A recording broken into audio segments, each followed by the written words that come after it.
എന്റെ വരുമാനം എന്റെ മിനിമം വേജസ് പോയാലും കുഴപ്പമില്ല, എന്റെ പ്രതിഫലം സ്വർഗത്തിലുണ്ടെന്ന് ഉറച്ചു വിശ്വസിക്കുന്നവനാണ് ഞാന്. ഹല്ലേലൂയ. ഇവിടെ ഞാൻ പട്ടിണി കിടന്ന് മരിച്ചാലും, ഇവിടെ എന്നെ ആക്ഷേപിച്ചാലും, ഇവിടെ എന്നെ അവഹേളിച്ചാലും, ഇവിടെ എന്നെ നിന്ദിച്ചാലും, എന്റെ സകലതും വിറ്റു പോയാലോ എന്റെ ക്രിസ്തുവിനെ ഞാൻ വിട്ടുകൊടുക്കത്തില്ല. ഞാൻ സമ്പാദിച്ച ഏറ്റവും വലിയ സമ്പത്ത് അത് ക്രിസ്തുവാണ്. ആമേൻ. സഭ എന്റേതല്ലെന്ന് ഞാൻ വീണ്ടും പറയുക. സഭ ക്രിസ്തുവിന്റേതാ. സഭ നിങ്ങളുടെ ആരുടെയും കുടുംബ സ്വത്തല്ല. സഭ നിങ്ങളുടെ ആരുടെയും പ്രൈവറ്റ് പ്രോപ്പർട്ടി അല്ല. സഭ യേശു ക്രിസ്തുവിന്റെ രക്തം കൊടുത്ത് സമ്പാദിച്ച ദൈവസഭയായത്. ഇതിനകത്ത് ഉടായ്പ നടക്കത്തില്ല പ്രിയപ്പെട്ടവര്. ഇതിനകത്ത് ചുമ്മാ നടക്കത്തില്ല ഒരു കാര്യങ്ങൾ. എന്റെ യേശുവിന്റെ മഹത്വം എനിക്ക് പോലും എടുക്കാൻ അവകാശമില്ല. ഈ ഭൂമിയിലെ ആർക്കും എടുക്കാൻ അവകാശമില്ല.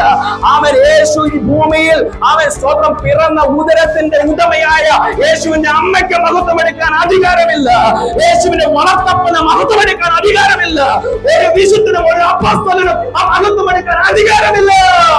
കാൽവറയിൽ യൗവനത്തിലെ ചുരുക്കോയെ ചീന്തി തന്ന യേശുവിന് മാത്രമായിരിക്കട്ടെ മഹത്വം. ആ ഗ്ലോറി അവന് മാത്രമായിരിക്കട്ടെ. ഇപ്പോഴും ഈ സ്പിരിറ്റ് മനുഷ്യ മനസ്സുകളെ വ്യാപരിക്കുന്നുണ്ട്. ഇപ്പോഴും ഈ സ്പിരിറ്റ് വ്യാപരിക്കുന്നത് കൊണ്ടാണ് ഒരു കാലത്ത് നല്ല രീതിയിൽ വചനം ശുശ്രൂഷിച്ചുകൊണ്ടിരുന്ന പല ദൈവദാസന്മാരും ഇപ്പൊ പല കൾട്ടുകൾ സ്റ്റാർട്ട് ചെയ്തു. എന്നിട്ട് അതിനകത്ത് അവരുടേതായ കുറച്ച് ആശയങ്ങൾ എടുത്തിടും, വചനത്തെ കോട്ട് ചെയ്തിട്ട്. ആമേൻ. അതാണ് twisting word of God. Hallelujah. വചനത്തെ കോട്ട് ചെയ്യിപ്പിക്കുന്ന സ്പിരിറ്റ്, വചനത്തെ ക്രോഡീകരിക്കുന്ന, വചനത്തെ വളച്ചൊടിക്കുന്ന സ്പിരിറ്റ്, അത് ദൈവമക്കളുടെ ഇടയിൽ നിന്ന് തന്നെ എഴുന്നേൽപ്പിക്കും.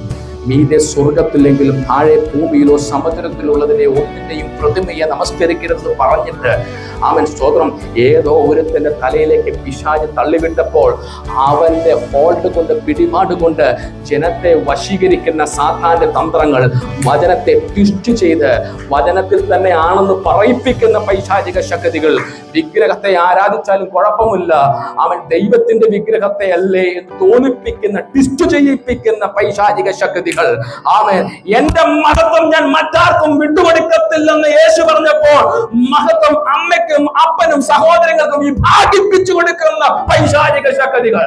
യേശു പഠിപ്പിച്ച വചനത്തിന് വിരുദ്ധമായി എന്ത് വന്നാലും പുസ്തകം നോക്കും, ഇങ്ങനെ കണ്ണെടുത്ത് ഇങ്ങനെ നോക്കും.